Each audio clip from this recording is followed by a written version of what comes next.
سے ایک اور حدیث پاک کے اندر آتا ہے اور بڑی ایمان افروز حدیث، آپ سننے کے بعد کا ایمان تازہ ہو جائے گا کہ ہم چھوٹی چھوٹی باتیں آپس میں کرتے ہیں، حالانکہ ہمیں یہ معلوم ہوتا ہے کہ یہ بات میں جو کر رہا ہوں اصل گل ہو رہا ہے، لیکن میں اس میں کچھ اور بنا کے پیش کر رہا ہوں۔ یہ اس چیز سے شریعت نے منع کیا، اور یہ انتہائی ضروری ہے۔ چھوٹی چھوٹی باتوں سے ہمارے اعمال ضائع ہو رہے ہوتے ہیں، لیکن ہمیں اس چیز کا پتہ نہیں چلتا۔ حدیث پاک کے اندر آتا ہے، اس حدیث کو صاحب مشکات نے نقل فرمایا ہے کہ حضور اقدس صلی اللہ تعالیٰ علیہ وسلم کی بارگاہ میں ایک شخص حاضر ہوئے اور انہوں نے دریافت کیا کہ یا رسول اللہ، یا حبیب اللہ، ایمان کی علامات کیا ہیں؟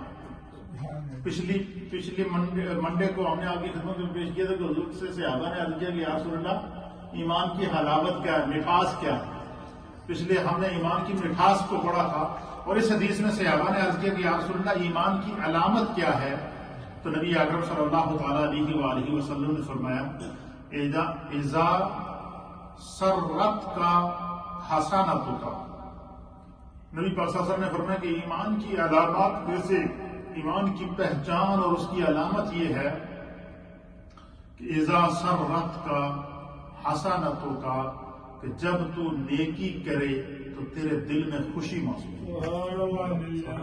ایمان کی علامت کیا ہے کہ جب تم سے نیکی سرزد ہو جائے، نیکی کرو اور تمہارے دل کو خوشی ہو کہ یار یہ کام جڑا میں کیتا ہے، اس سے میرا اپنا دل مطمئن ہے۔ فرمایا ایمان کی علامات میں سے ایک علامت، ایمان کی پہچان یہ ہے کہ جب تم نیکی کرو تو تمہارے دل کو کیا ہو؟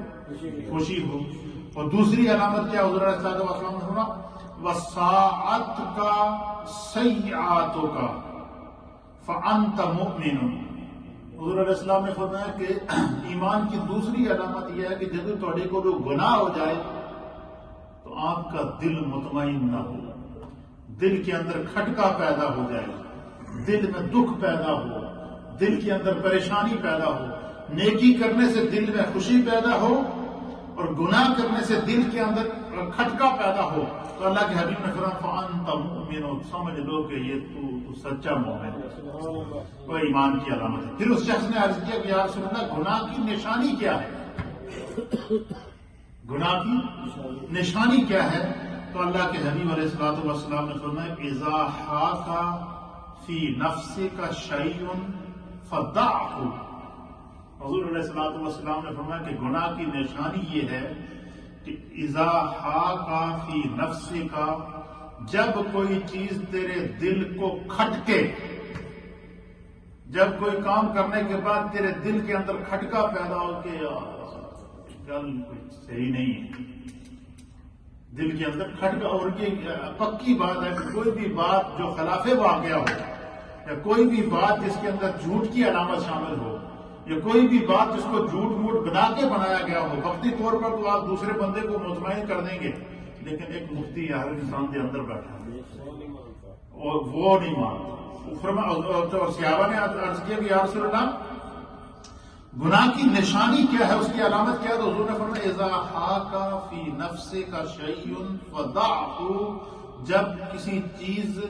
جب کوئی چیز تیرے دل کو کھٹکے، یا کسی چیز سے تیرے دل کو چبھن محسوس ہو، کسی چیز سے تیرے دل کے اندر جو ہے وہ پریشانی محسوس ہو، تو فرمایا کہ پھر اسے چھوڑ دو، سمجھ لو کہ وہ گناہ ہے، سمجھ لو کہ وہ گناہ ہے۔ مطلب یہ کہ جب کسی کام کے متعلق اچھا یا برا ہونے میں تردد ہو، وہم ہو کہ پتہ نہیں یہ کام چنگا ہے یا کہ نہیں ہے، دل کے اندر تردد پیدا ہو جائے، فرمایا کہ اگر وہ صحیح بھی ہو تو پھر بھی ایمان کا تقاضا یہ کہ اس میں چھڑ ہی دے۔ اس لیے کہتے ہیں کہ ایک چیز ہوتی ہے حلال، ایک ہوتی ہے حرام، ایک ہوتی ہے مباح، اور ایک ہوتی ہے مشتبہ۔ وہ اس چیز کو کہتے ہیں کہ یہ اس میں وہ شک پڑ جائے کہ پتہ نہیں یہ حلال ہے یا کہ نہیں۔ تو فرمایا ایمان کہ جب کسی چیز میں شک پڑ جائے نا، حضور نے فرمایا کہ پھر اس کو چھوڑ دو۔ فرمایا یہ ایمان کی علامات میں سے ہی گناہ کی جو ہے یہ گناہ کی پہچان ہے۔ پھر اسی طریقے سے فرمایا کہ اس کے کرنے کے تصور سے دل میں بے چینی پیدا ہو۔ جب کسی کام کے کرنے کے تصور سے دل کے اندر بے چینی پیدا ہو، حضور نے فرمایا سمجھ لو کہ وہ گناہ ہے۔ وہ کیا ہے؟ گناہ ہے۔ پھر جو ہے فرمایا کہ اللہ کے حبیب فرماتے ہیں کہ اپنے دل کو سنوارنے کی کوشش کرو، اور دل کو سنوارنے کے کیا طریقے ہیں؟ اللہ کے حبیب نے فرمایا کہ الا بذکر اللہ، اللہ تعالیٰ قرآن میں فرماتا ہے کہ الا بذکر اللہ تطمئن القلوب، کہ اگر تم چاہو کہ تمہارے دلوں کو اطمینان حاصل ہو، تمہارے دلوں کو سکون حاصل ہو، تو کیا کرو؟ کثرت سے خدا کا ذکر کیا کرو، اپنے آپ کو اللہ کے ذکر کے اندر رکھا کرو، تسبیحات کو پڑھا کرو۔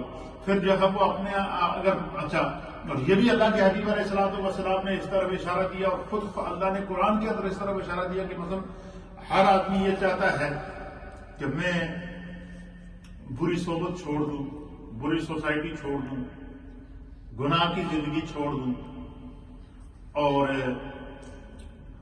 ہر طرح کی جو میرے